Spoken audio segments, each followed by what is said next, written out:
Welcome to A Word for Wednesday. Thank you for joining us again today. I've got another little story out of the C. Roy Angel book, Baskets of Silver. I've been mining in this little book since I read to you earlier about the cross pool, and it's full of little nuggets. But there's another one here that I had forgotten about. There's a story in it that I will tell at the end that I have told many times. I love to tell it, but I had forgotten that it came from this book. So let's get started talking about 3 ways of life. And C. Roy Angel takes this from the parable of the Good Samaritan. There are 3 ways to look at, approach, and live life. Those 3 ways are: what is thine is mine. What is mine is mine. And finally, what is mine is thine.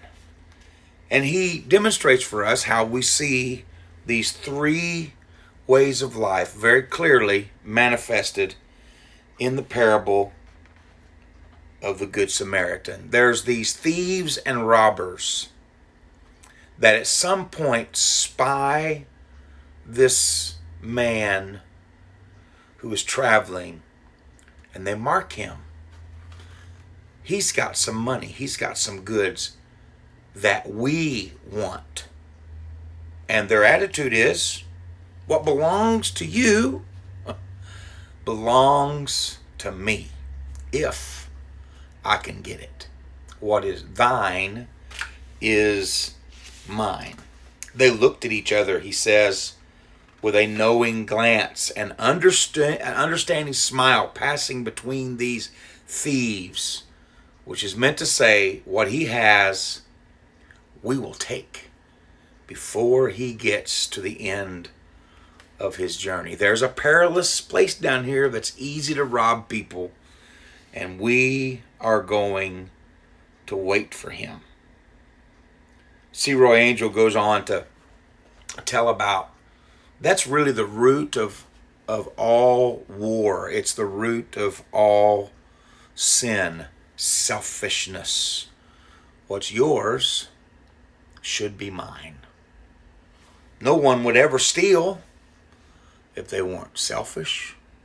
No one would ever take someone else's companion if they weren't selfish. No one would ever kidnap a child if they weren't selfish. No one would ever take something else if they didn't think it belonged to them.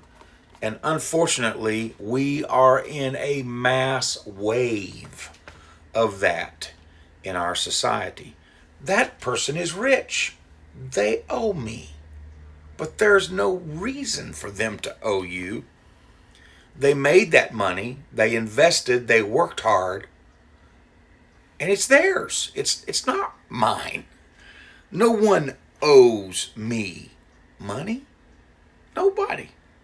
Nobody owes me anything that I haven't worked for.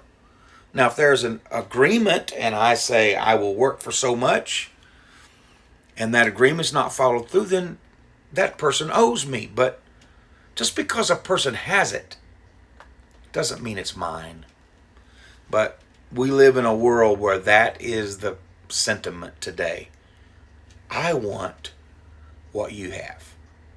And so these robbers take from this traveling man and beat him and leave him half dead, lying in the ditch.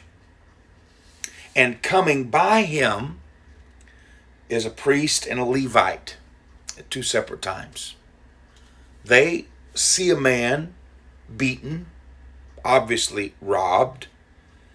He needs my help. He needs my beast to ride on. He needs someone to pour in some oil and some wine. He needs me to give him some of my time. But here was their philosophy. What's mine is mine. Now, the man in the ditch needs me, but I don't have time for that. I don't I don't have money to spare for that. And even if I do have money to spare, what's mine is mine. I'm not going to waste it on someone who has been robbed. And so what do the Levite and the priest do? They pass over on the other side of the road, because what's mine is mine, and I am going to keep it. But then the Samaritan comes, who has some right to leave this man in the ditch because they're not supposed to get along. But he sees his need, and his philosophy of life is, what's mine is thine. He pours in his oil, his wine. He puts the man on his beast. When he gets him to the inn, he pays for the man's stay and for his care, and promises, I will give you more if I owe it to you, for his sake, when I return. Oh, what a philosophy of life. What God has given me, I am willing to share. So the prevalent attitude of the world is, what's thine is mine. I need it. I want it. I'm more important than you. Sometimes the spirit that overcomes us when people need help is, hey, I got mine, let them get theirs. What's mine is mine. But the Christian spirit is, what God has put in my hand is thine. I'm willing to help where I can. What's yours is mine if I can get it. What's mine is mine if I can keep it. Or what's mine is thine if you need it. Zero Angel tells a story of a pastor who had a late night visitor who came in, a wealthy businessman in town. Said, I want to tell you what happened to me. I had the best Christmas I've ever had. He said,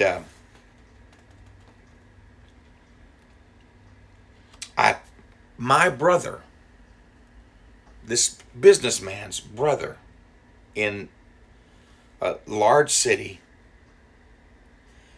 gave him a brand new Packard automobile as a early Christmas present. His brother gave it to him. One evening, a few days before Christmas, he said, I came out of my office and walked over to my car, and there was a little street kid walking around it, touching it with his finger, looking in the windows. When I put the key in the door, he came around to my side, and he was ragged and dirty and barefooted.